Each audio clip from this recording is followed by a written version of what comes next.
आने पाए हैं। परमेश्वर को धन्यवाद हो। आइए उसके वचन को सुनने से पहले हम थोड़ा सा प्रार्थना करें। पवित्र महान सामर्थी परमेश्वर, आपको हम धन्यवाद करते हैं। आप भले हैं और आप सदैव हमारी भलाई ही चाहते हैं।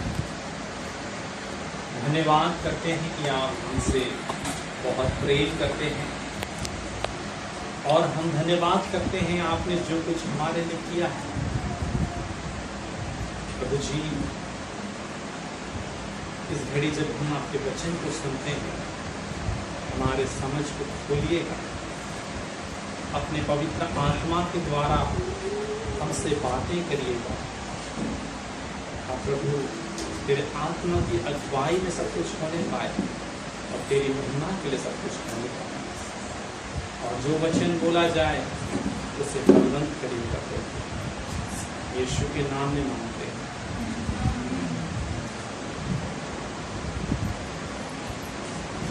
Praise the Lord.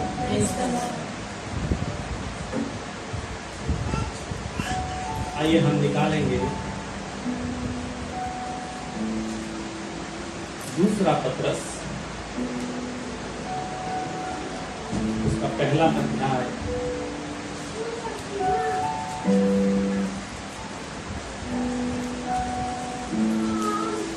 और उसका 5वां पद हम पढ़ेंगे।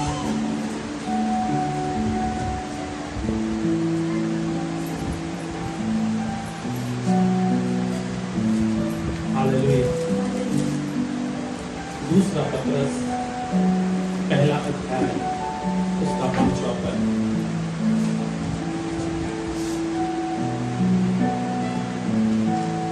यहाँ लिखता है, इस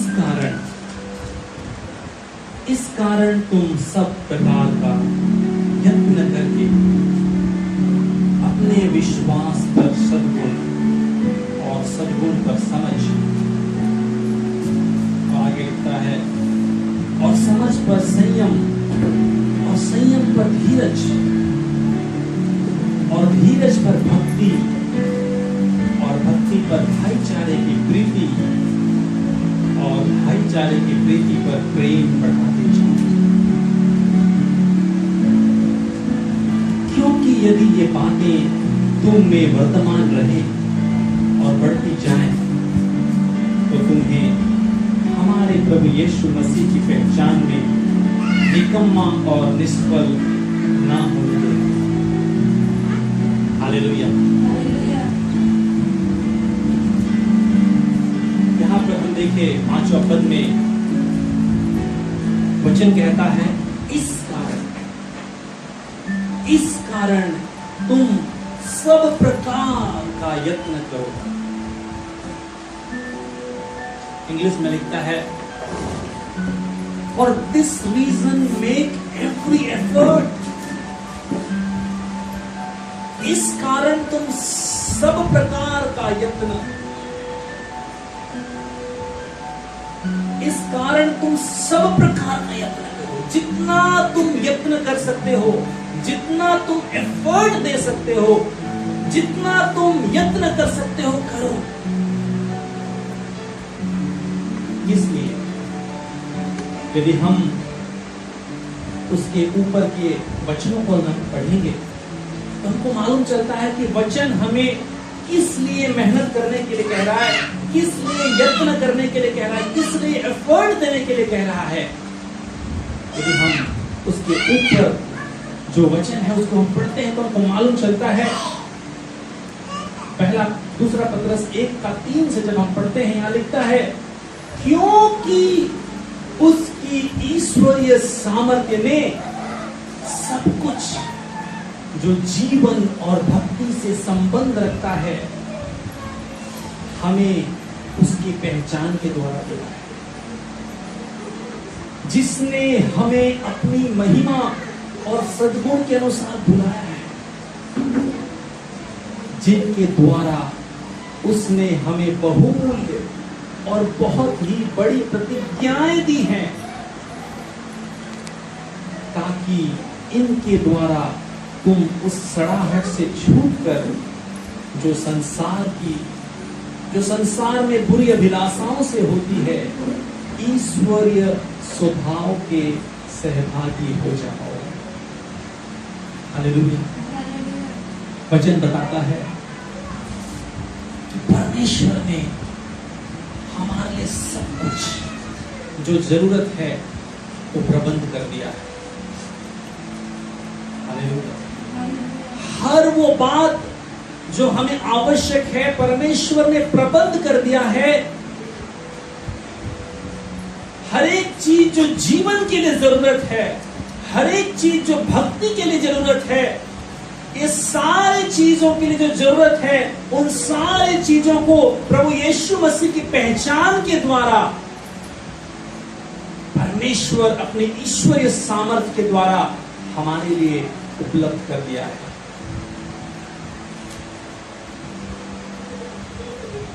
और वचन कहता है जिनके द्वारा उसने हमें बहुमूल्य और बहुत बड़ी प्रतिज्ञा दी है,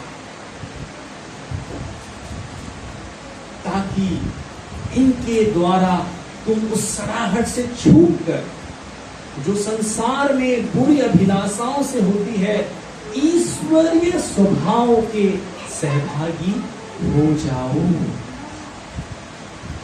परमेश्वर चाहता है कि हम ईश्वरीय स्वभाव के सहभागी हो जाएं।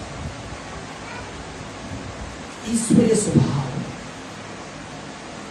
जो स्वभाव परमेश्वर का है, जो स्वभाव हम यीशु मसीह में देखते हैं, परमेश्वर चाहता है कि हम उसी स्वभाव के सहभागी हो जाएं। मतलब कि वही स्वभाव हम में भी पाया जाए। और इस चीज के लिए परमेश्वर ने जो कुछ जरूरत है वो सब प्रबंध किया है।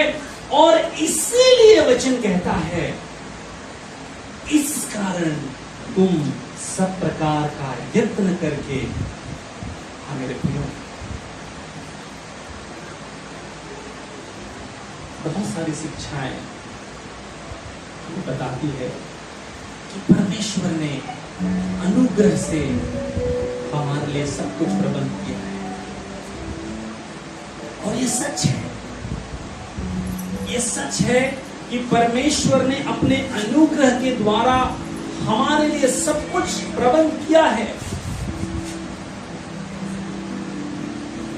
तो अगर परमेश्वर ने हमारे लिए अनुग्रह के द्वारा सब कुछ प्रबंध किया है तो हम क्या करें?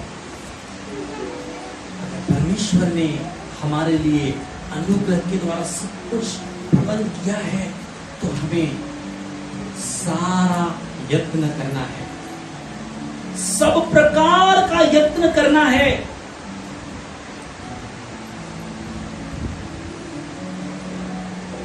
जो अनुग्रह का सबसे बड़ा प्रचार किया, जिसने अनुग्रह को अपने जीवन में सबसे ज्यादा महत्व दिया, यदि हम उसका जीवन को देखेंगे वो क्या कहता है? पहला कुरिन्थियों 15:10 तो पढ़ेंगे। पहला कुरिन्थियों 15:10।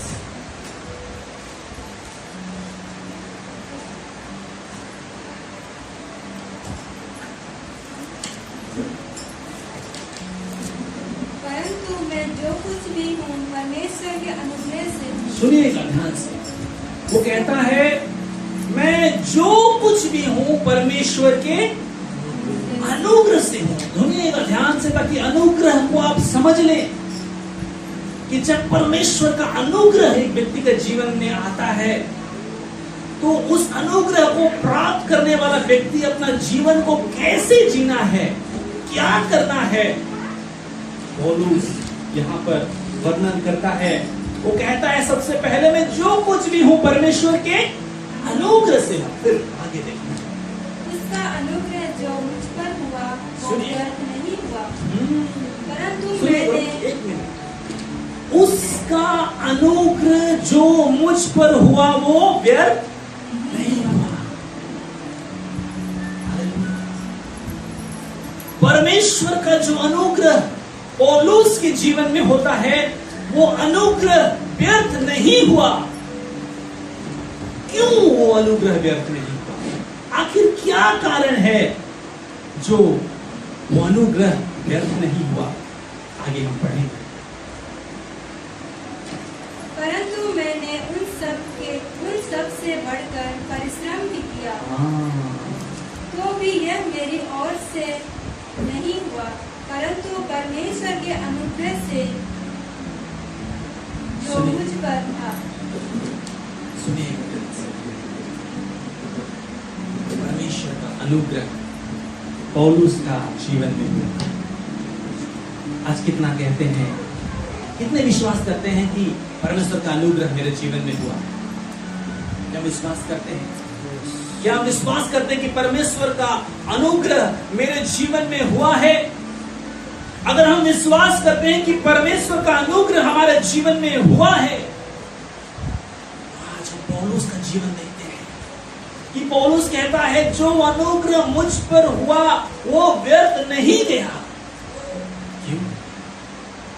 कि पौलुस कहता है मैंने उन सबसे बढ़कर परिश्रम किया। हालेलुया। हम कह सकते हैं अगर अनुग्रह हुआ तो फिर परिश्रम क्यों? अगर अनुग्रह हुआ तो फिर परिश्रम का जरूरत क्यों है?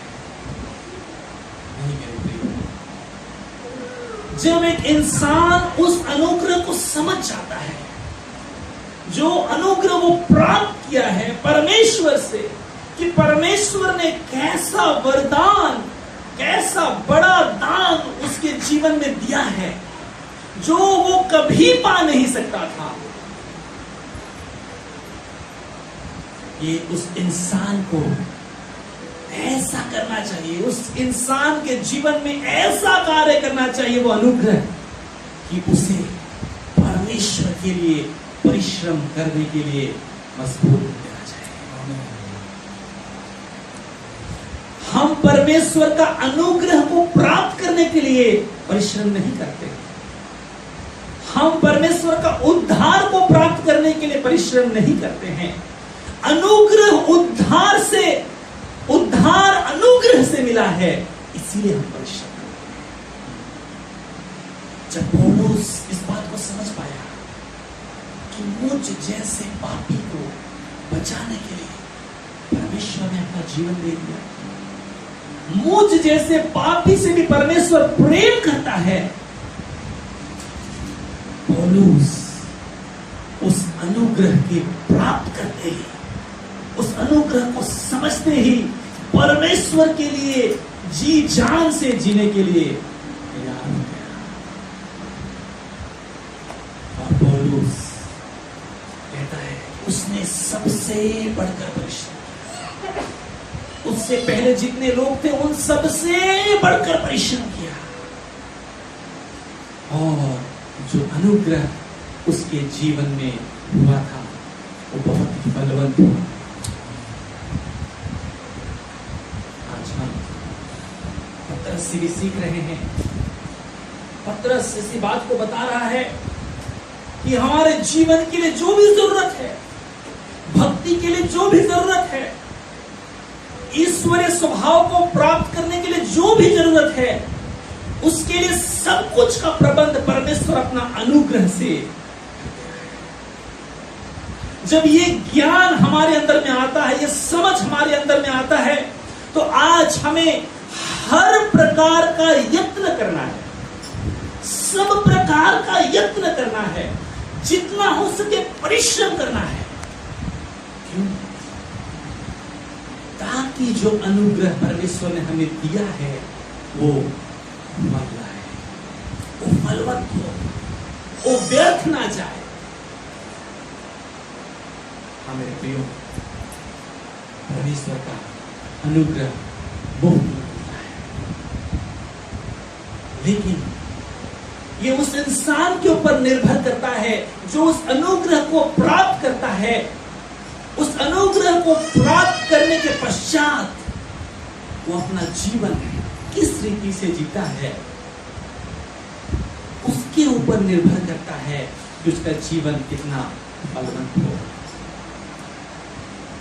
आज हम कई बार परमेश्वर के ऊपर विश्वास करते हैं। हम कहते हैं कि हम विश्वास करते हैं, पर विश्वास करने के बावजूद हमारा लाइफ, हमारा जो जीवन है फलवंत नहीं दिखता, फ्रूटफुल नहीं दिखता। क्यों ऐसा है? पतरस यहां पर दूसरे पतरस उसका 1:5 में कह रहा है, इस कारण तुम सब प्रकार का यत्न करके, सब प्रकार का यत्न करके, make every effort, make every effort, सब प्रकार का यत्न करो। किस चीज के लिए यत्न करना है? किस चीज के लिए यत्न करना है? वचन कहता है, इस कारण तुम सब प्रकार का यत्न करके अपने विश्वास पर सद्गुण, अंग्रेजी में लिखता है, for this reason make every effort to add to your faith goodness. हम जो कहते हैं कि हम विश्वास करते हैं,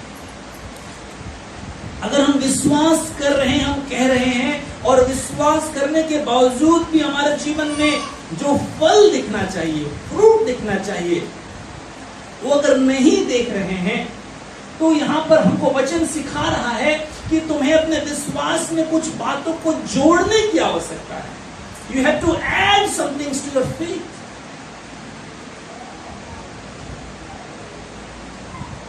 वचन कहता है,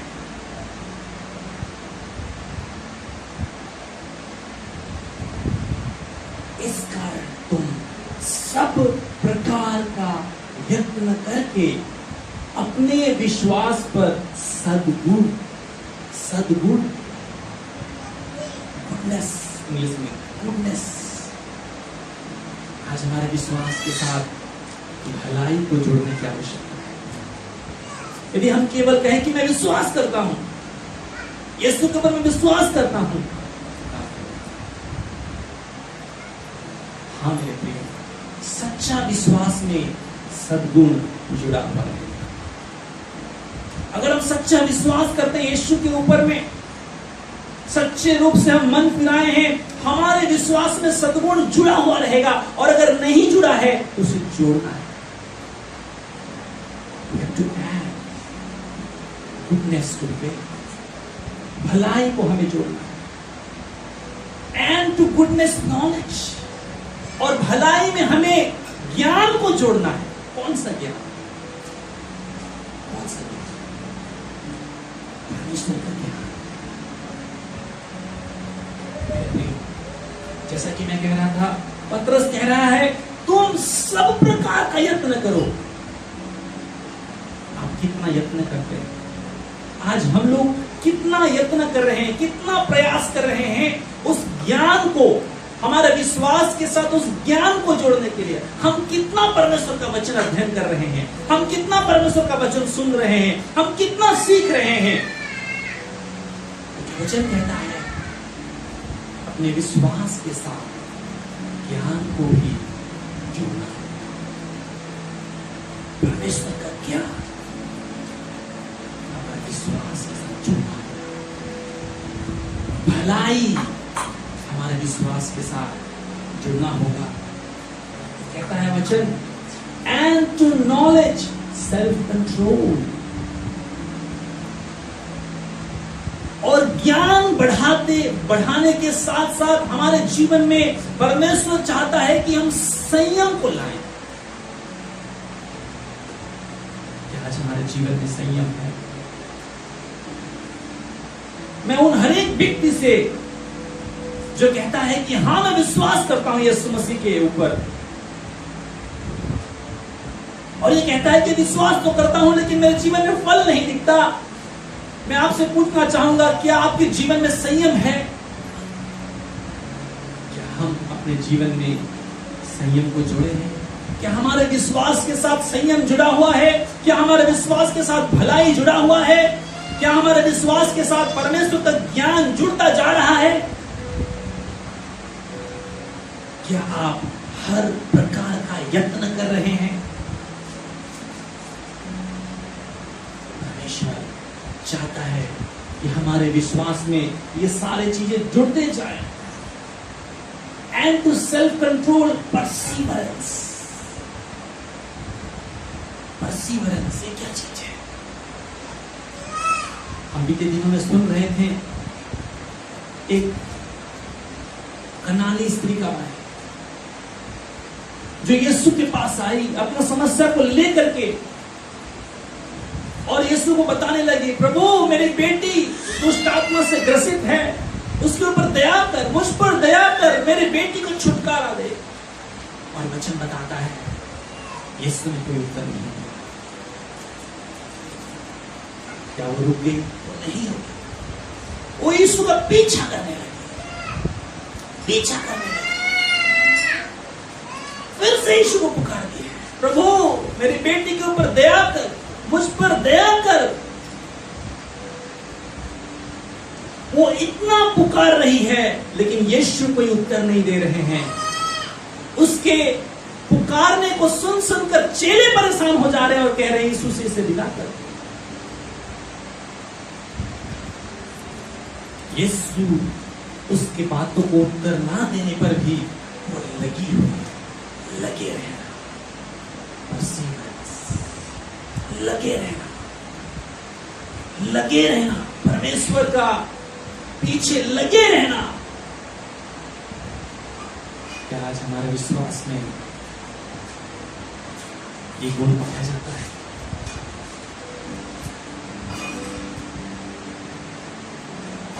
यहां पर लिखा है संयम, संयम पर धीरज, धीरज के विषय में वहां कहा है। इसको परसीवरेंस इंग्लिश में बोले, यहां पर बोला धीरज। आज कितना धीरज है, आज कितना इंतजार करने के लिए तैयार हैं हम। अगर हमारे प्रार्थना का उत्तर नजर नहीं आता है, कितना इंतजार करने के लिए तैयार हैं, कितना परमेश्वर के पीछे लगे रहने के लिए तैयार हैं। क्या आपके जीवन में धीरज है? आज परमेश्वर परसीवरेंस ढूंढ, उस स्त्री की तरह जिसने यीशु से बार बार बोलने के बावजूद जब उत्तर नहीं पा रही थी, तब भी उसका पीछा किया। और जब तक उसने यीशु से उत्तर नहीं पाया, उसका पीछा करना ना छोड़ी, उसको पुकारना ना छोड़ी। और आखिरकार यीशु ने कहा, हे स्त्री, तेरा विश्वास बड़ा है। आज परमेश्वर का वचन कहता है, अपने विश्वास में इस गुण को जोड़ लो। आज परमेश्वर हमारे जीवन में परसीवरेंस चाह रहा है, धीरज चाह रहा है, लगे हुए देखना चाह रहा है कि हम लगे हुए रहें, लगे हुए रहें, परमेश्वर में लगे हुए रहें, उसका पीछा करते रहें, उसको जानने के लिए, उसको पहचानने के लिए, अपने प्रार्थनाओं का उत्तर पाने के लिए लगे रहें, लगे रहें, उसके पीछे लगे रहें। बहुत सारे विश्वासियों में इस गुण का कमी है। प्रभु को पुकारते हैं, एक बार, दो बार नहीं हुआ, निराश हो जाते हैं। मेरे प्रियो, आज परमेश्वर चाह रहा है हमारे विश्वास में धीरज जुड़ जाए। और वचन कहता है, एंड टू परसीवरेंस गॉडलीनेस, भक्ति। आज परमेश्वर हमारे जीवन में भक्ति चाह रहा है। आज भक्तों की कमी है, बहुत सारे विश्वासी हो गए हैं,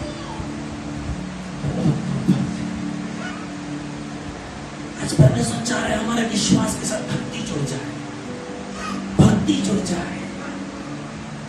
आज आप परमेश्वर कितने बड़े भक्त हैं,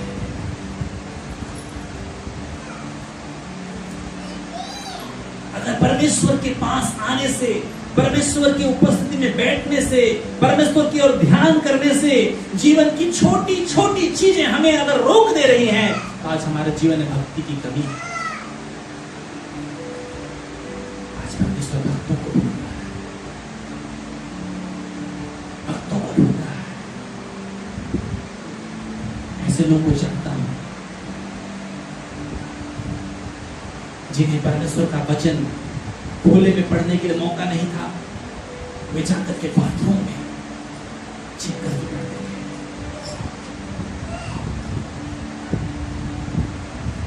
बाथरूम में जाकर के छिप करके वचन को पढ़ते।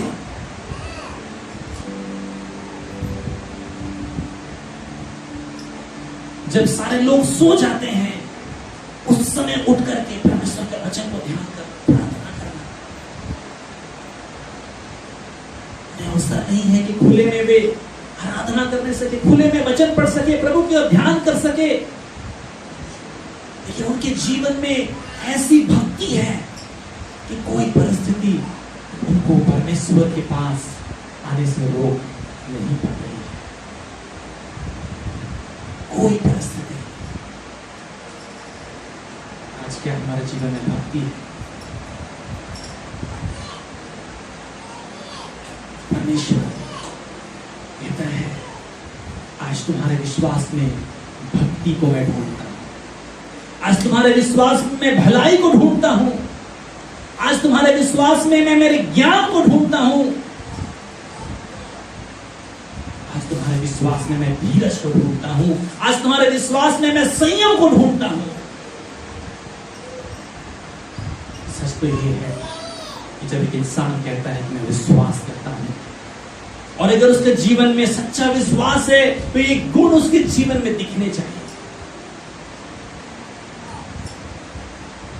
लेकिन कई बार हम विश्वास को सही ढंग से समझने से चूक जाते हैं कि विश्वास है। हम कई बार सोच लेते हैं, बस किसी चीज को मन में सोच लेना कि मैं पा लिया, यही विश्वास है। जो नहीं दिख रहा उसे देख लिया, वही विश्वास नहीं। आज विश्वास का जो परिभाषा है, विश्वास का जो डेफिनेशन है, उसको हमको सही ढंग से समझने की आवश्यकता है। परमेश्वर चाहता है कि हमारे विश्वास में सारी चीजें जुड़ जाए। और वचन कहता है, and to godliness mutual affection. Mutual affection अर्थात भक्ति के साथ साथ भाईचारा, भाईचारे की प्रीति। क्या हम आपस में मेल रखे हुए, क्या हम उस भाईचारे का जो प्रीति है, प्रेम है, क्या वो हमारे जीवन में पाया जाता है, या एक दूसरे के प्रति हमारे जीवन में नफरत और कड़वाहट है? जब एक भाई को हम देखते हैं मुसीबत में गिरे हुए, क्या हमारा अंदर में हमारा हृदय कहता है, जा उसकी सहायता, उसे तेरी सहायता की आवश्यकता है? या आज हमारा जीवन ऐसा हो गया है, तुम अपने मुंह से तो कहते हैं भाई बहन, लेकिन जब उसी भाई उसी बहन को हम मुसीबत में पड़े हुए देखते हैं, तो हमारा हृदय तरस से नहीं भरता। हमारा हृदय हमें ये नहीं कहता कि जा उसको सहायता कर, वो तेरा भाई है, तेरा बहन है। कहीं न कहीं हमारे जीवन में भाईचारे की, प्रीति की कमी है। परमेश्वर कहता है, मैं तुम्हारे विश्वास में भाईचारे की प्रीति ढूंढता हूं। आज हमारे जीवन में भाईचारे की प्रीति है? मुझे कहता है, and to mutual affection, love, pray. परमेश्वर हमारे विश्वास में प्रेम ढूंढ रहा है। परमेश्वर हमारे विश्वास में प्रेम ढूंढ रहा है। क्या आज हमारा हृदय परमेश्वर का प्रेम से भरा हुआ है? क्या आज हम अपने शत्रुओं को प्रेम कर पा रहे हैं? क्या आज हम अपने पड़ोसियों को प्रेम कर पा रहे हैं? परमेश्वर आज हमसे बातें करता है और कहता है, मैं तुम्हारे जीवन में केवल विश्वास नहीं, लेकिन विश्वास के साथ इन सारी चीजों को देखना चाहता हूं।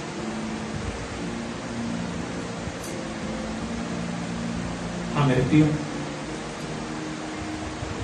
पतरस स्पष्ट रीति से हमें बताता है, कहता है क्योंकि दूसरा पतरस 1:8 में कहता है, क्योंकि यदि ये बातें तुम में वर्तमान रहे, तुम में प्रेजेंट रहे, तुम्हारे अंदर यदि ये बातें रहती हैं और बढ़ती जाए, रहती नहीं लेकिन तुम्हारे अंदर ये सारी बातें रह करके यदि बढ़ती जाएं, तो तुम्हें हमारे प्रभु यीशु मसीह की पहचान में निकम्मा और निष्फल ना होने देंगी।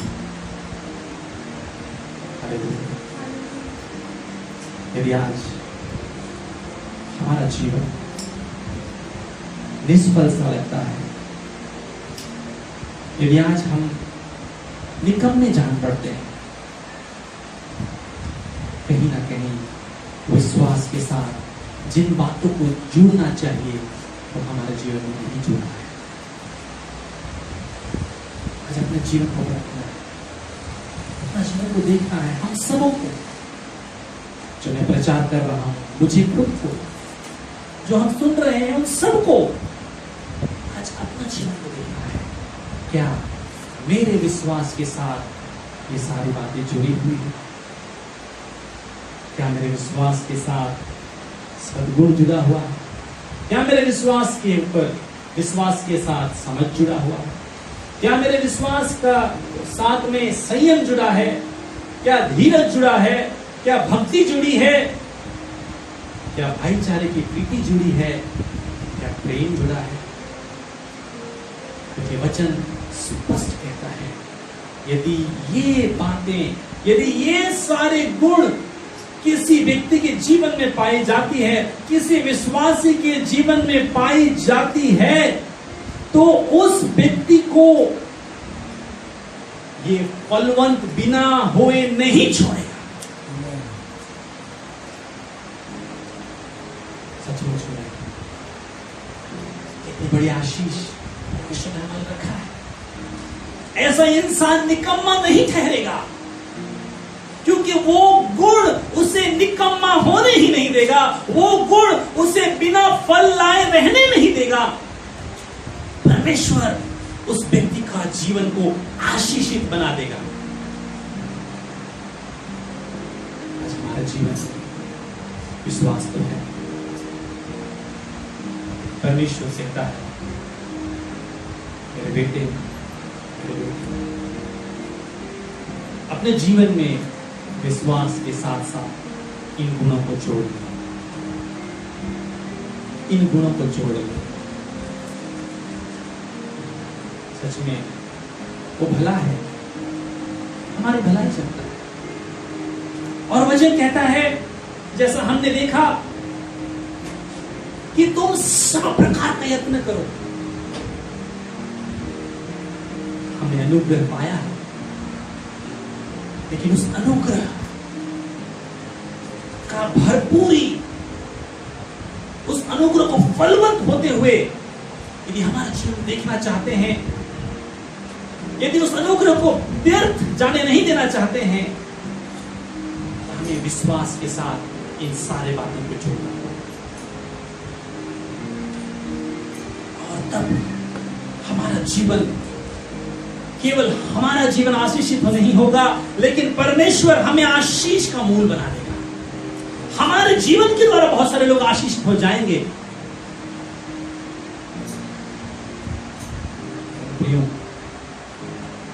यदि हम सोचते हैं मैं तो विश्वास करता हूं, क्या केवल विश्वास काफी नहीं?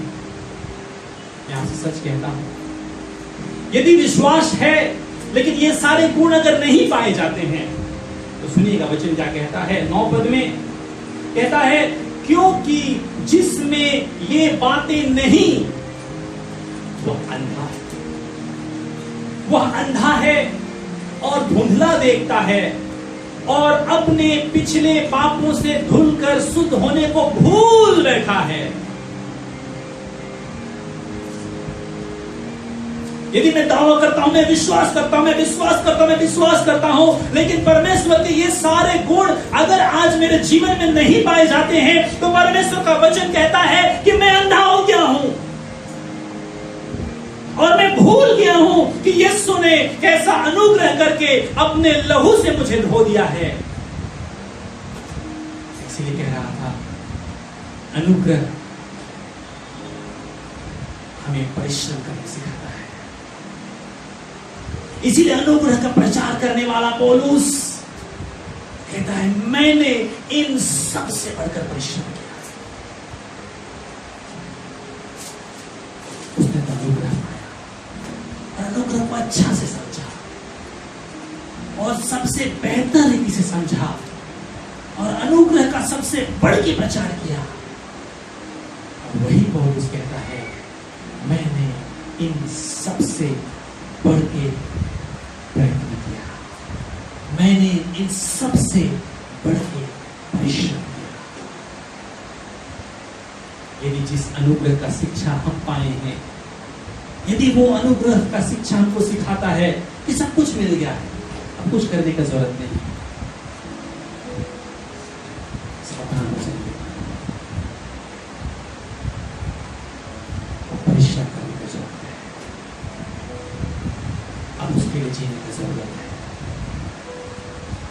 उसने जो अनुग्रह करके आपको इतना बड़ा वरदान दे दिया है, अब सब कुछ भूल कर उसी के लिए अपना जीवन समर्पण करने की जरूरत है और उसी के लिए सारा मेहनत करने की जरूरत है, क्योंकि वचन कहता है, प्रभु में मेरा परिश्रम व्यर्थ नहीं। प्रभु में हमारा परिश्रम व्यर्थ नहीं है और परमेश्वर आज उसके लिए परिश्रम करने वालों को ढूंढ रहा है। आज यदि हमारे जीवन में आत्मिक आशीषों की कमी है, तो उसका सबसे बड़ा कारण है आज हम परिश्रम नहीं कर रहे, क्योंकि हम सब चीजें आराम से चाहते हैं, लेकिन परमेश्वर परिश्रम करने वालों को ढूंढ रहा है। क्यों पौलुस इतना अद्भुत तरीके से इस्तेमाल हुआ? क्योंकि उसने सबसे बढ़कर परिश्रम किया और उस अनुग्रह को व्यर्थ जाने नहीं दिया। आज परमेश्वर का वचन का पुकार है, तुम्हारे जीवन में जो अनुग्रह हुआ है उसे व्यर्थ जाने मत दो, परिश्रम करो, उठो, परिश्रम करो, क्योंकि परमेश्वर ने तुम पर अनुग्रह किया है, परमेश्वर ने तुम्हें चुना है, परमेश्वर ने तुम्हें बुलाया है।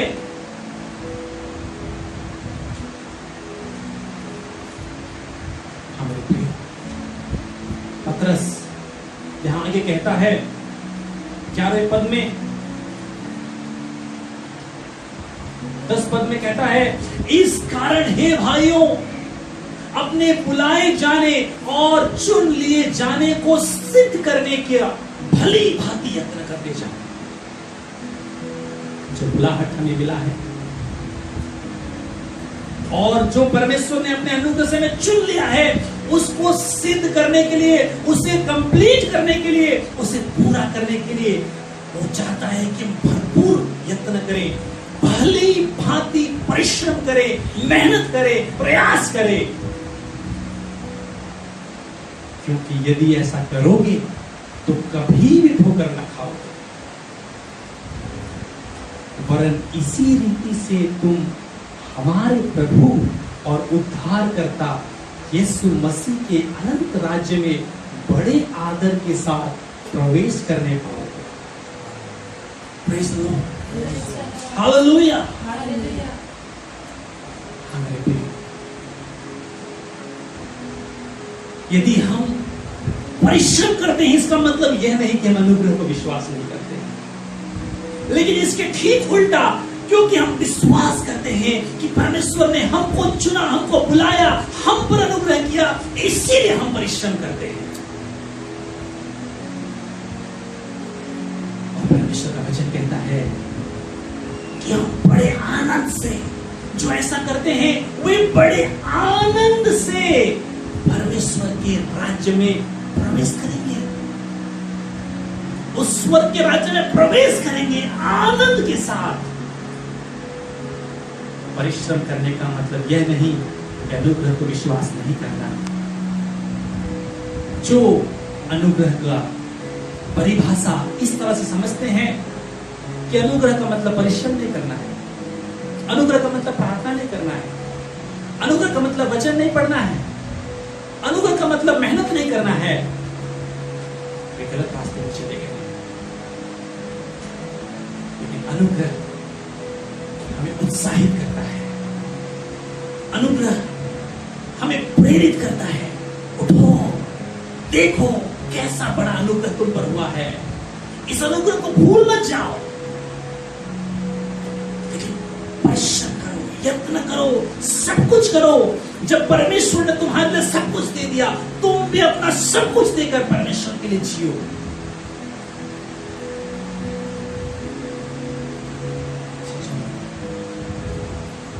परमेश्वर ने हमारे लिए सब कुछ उपलब्ध किया है, सब कुछ जो हमें जरूरत है जीने के लिए, सब कुछ जो हमें जरूरत है भक्ति के लिए, परमेश्वर ने सब कुछ उपलब्ध कर दिया है। मेरे प्रियो, यीशु मसीह ने अपना जीवन कैसा बिताया, पढ़ेंगे रोमियो का पत्री उसका 8वां अध्याय उसका 26 पद।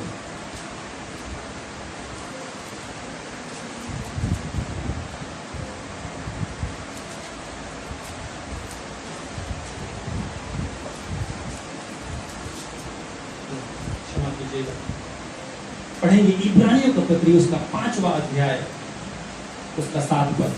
हम रोमियो 8:26 में लौट के आएंगे। हम पहले पढ़ेंगे इब्रानियों का पत्री उसका 5वां अध्याय उसका 7 पद।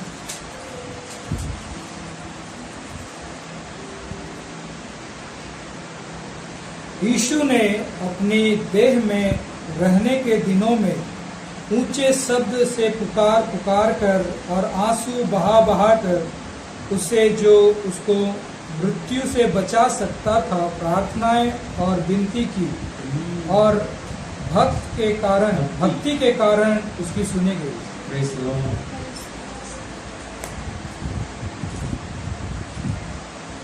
यीशु ने अपने देह में रहने के दिनों में एक बार नहीं बार बार पुकारता रहा। पुत्र होने पर भी वो आज्ञा माना, पुत्र होने पर भी उसने प्रार्थना किया। आज हम यदि परमेश्वर के संतान कहलाते हैं, परमेश्वर के पुत्र कहलाते हैं, यीशु मसीह हमको एक मॉडल दिया है, एक उसका अनुसरण करने के लिए हमको एक चित्र दिया है कि देखो तुम्हें ऐसा करना है।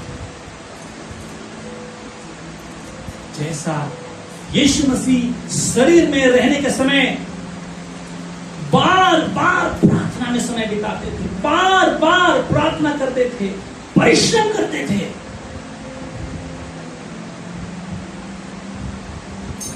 ठीक ऐसे ही आज हमको करना है। आज हमारे जीवन में बहुत सारी दुर्बलताएं हो सकती है, बहुत सारी कमियां हो सकती है, लेकिन परमेश्वर जानता है कि हमारे जीवन में दुर्बलता है और इसीलिए परमेश्वर अपनी आत्मा को हमें देता है। हम पढ़ेंगे रोमी 8:26।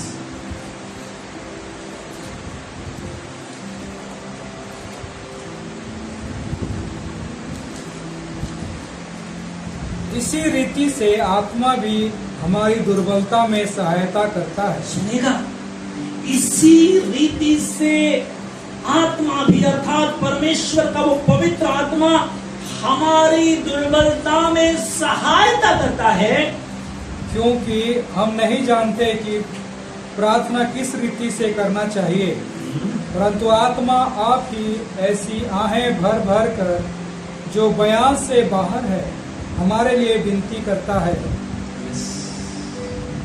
आत्मा आप ही हमारे लिए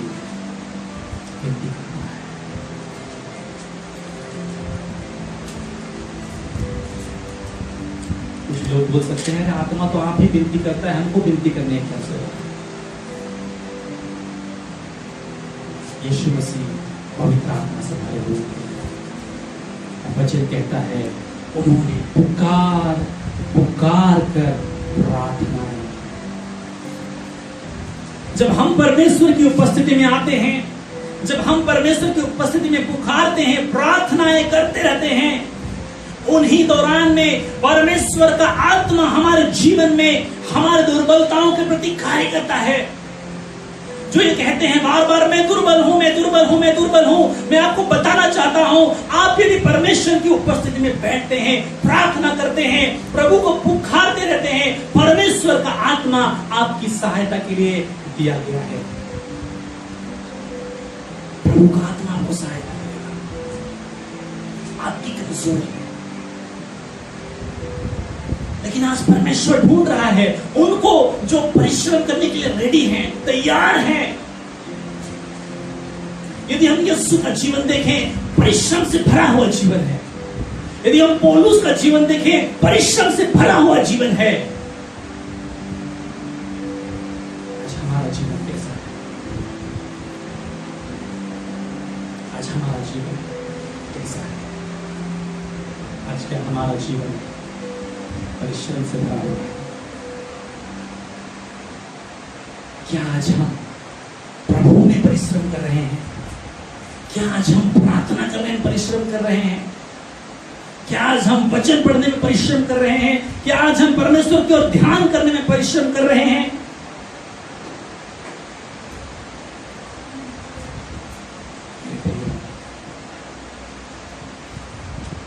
परिश्रम करना आवश्यक है और बहुत आवश्यक है। यदि हम परिश्रम नहीं करते हैं, हमारा जीवन में आशीष नहीं है। हम केवल विश्वास करके ये नहीं कह सकते कि मैं विश्वास करता हूं और मेरे जीवन में आशीष आ जाएगी, लेकिन परमेश्वर हमारे जीवन में चाहता है कि हम सब प्रकार का परिश्रम करें, सब प्रकार का प्रयत्न, सब प्रकार का प्रयास हम करें। इसलिए पौलुस कह रहा है, मैंने उन सबसे बढ़कर परिश्रम किया, मैंने उन सबसे बढ़कर परिश्रम किया। हमारे जीवन में आशीषों की कमी का सबसे बड़ा कारण है हम सब प्रकार के यत्न नहीं कर रहे हैं। आज हम पौलुस के समान परिश्रम नहीं कर रहे हैं।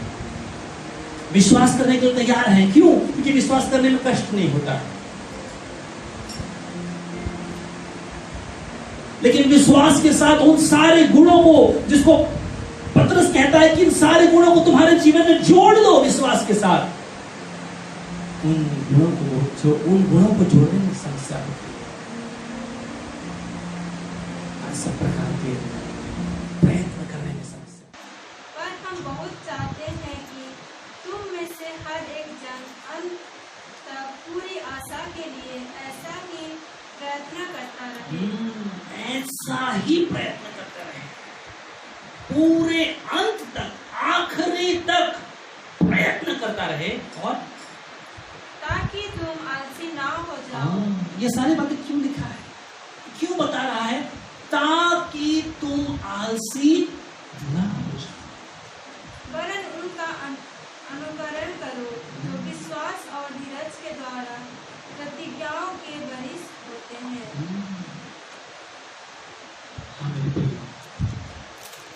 सचमुच आज परमेश्वर नहीं चाहता है कि हम आलसी हो जाएं। परमेश्वर नहीं चाहता है कि परमेश्वर के लोग आलसी हो जाएं।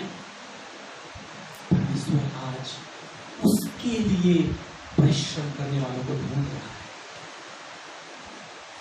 क्या हम आज परमेश्वर के लिए परिश्रम करने के लिए तैयार हैं? हम देखेंगे नीति वचन उसका 6 का 9 और 10।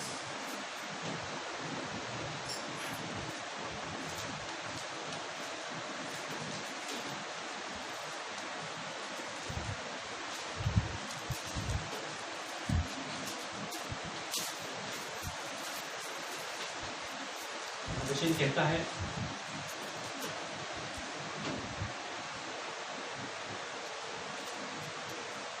वचन यहां कहता है, हे आलसी, हे आलसी, तू कब तक सोता रहेगा? हे आलसी, तू कब तक सोता रहेगा? तेरी नींद कब टूटेगी? हे आलसी, तू कब तक सोता रहेगा? तेरी नींद कब टूटेगी? कुछ और सो लेना। थोड़ी सी नींद, एक और झपकी, थोड़ी सी नींद, एक और झपकी, थोड़ा और छाती पर हाथ रखे लेटे रहना। तब तेरा कंगालपन राह के लुटेरे के समान, तेरी घटी हथियारबंद के समान आ पड़े।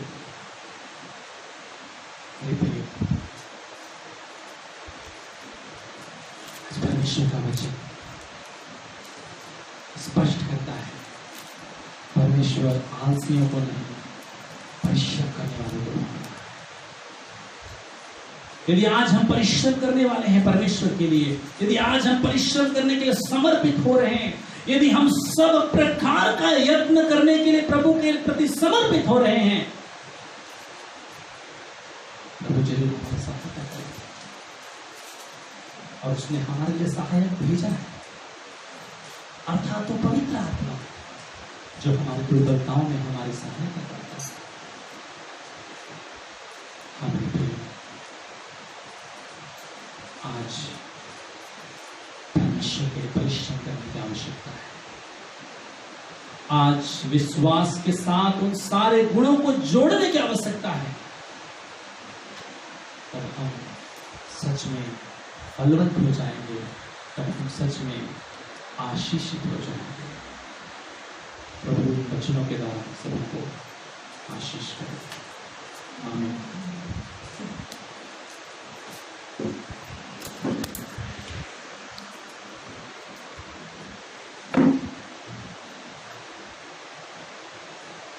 हालेलुया। धन्यवाद करते हैं कि आज परमेश्वर ने हम सबसे बातें की है और विश्वास के साथ उन गुणों को हमको जोड़ना है और साथ में परिश्रम करते हुए प्रभु के लिए जीना है कि हम संसार के लिए, अपने उस पूरे स्वभाव के लिए मर गए, परंतु हम मसीह के लिए जी रहे हैं। ये जीवन मसीह के लिए होता है। इस समय हम प्रार्थना करें। प्रभु धन्यवाद करते हैं कि वचन जो हमारे बीच में आपने दिया है, हर एक से बातें किया है और आपका वचन जो हमें सिखाता है प्रभु, ताकि सारे सड़ाहट से हम छूटकर उस स्थिरता की ओर बढ़े जिसके लिए आपने हमको बुलाया है, कि हम ठोकर कारण ना बने परंतु आपके स्वभाव में ढल जाए, जिसके लिए आपने हमको चुना है और नियुक्त किया है। धन्यवाद प्रभु, हर एक आपके वचन से आशीषित हुए और वचन हमारे हृदय में बसा रहे और हम सबों को आपके साथ जीवन जीने में सामर्थ्य दें। धन्यवाद। पवित्र आत्मा हमारा सहायक है, प्रभु हमें कि हम प्रभु यीशु के लिए जीने पाए, अनुग्रह को समझ करके परिश्रम करने पाए, जिसके लिए हमें उस अनुग्रह से उद्धार मिला है, उस अनुग्रह से नया जीवन मिला है। हम प्रभु यीशु मसीह के जीवन हम सबों को आशीष करते हैं, अनुग्रह का और स्थिरता तेरे वचन में शिक्षा। धन्यवाद यीशु मसीह के सामर्थ्य नाम से, आमीन। Hallelujah, praise the lord. प्रभु का धन्यवाद करते हैं। आज का दिन परमेश्वर ने हम सबसे बातें की है और आशीष किया है। इस समय हम लोग प्रभु का धन्यवाद करेंगे और प्रभु ने जो हमको इतना आशीष किया है, हर परिस्थितियों में बचाया, संभाला है, इस समय हम लोग भेंट लेंगे और परमेश्वर जिसने हम सबको दिया है, हम उसी में से हम उसके लिए धन्यवाद के साथ हम देंगे। और आप लोग जो कोई घर में हैं वो भी अपने बैग ले सकते हैं। और इस समय हम लोग भेंट लेते समय आप उनको वहाँ बैग में डालें और सुविधा के अनुसार आप कलीसिया में उसको पहुँचा सकते हैं। तो इस समय हम लोग एक गीत गाते हुए और उस भेंट को हम लेंगे।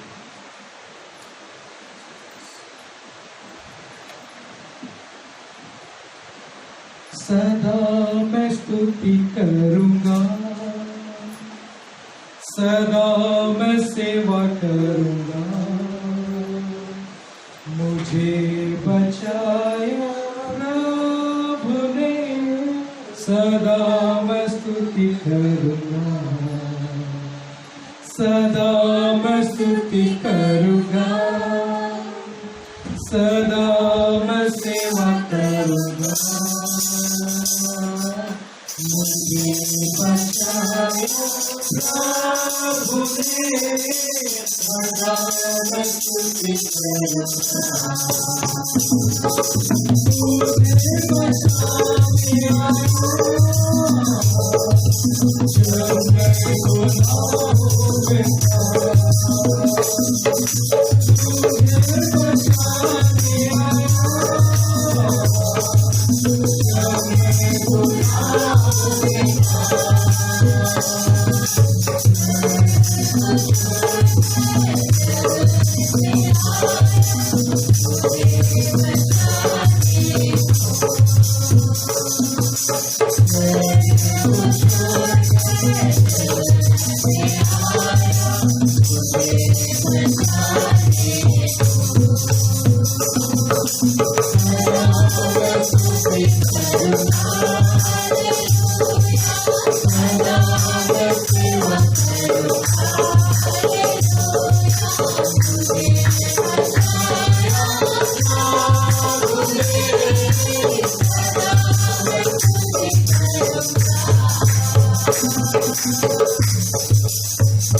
धन्यवाद करते हैं मेरे प्यारों।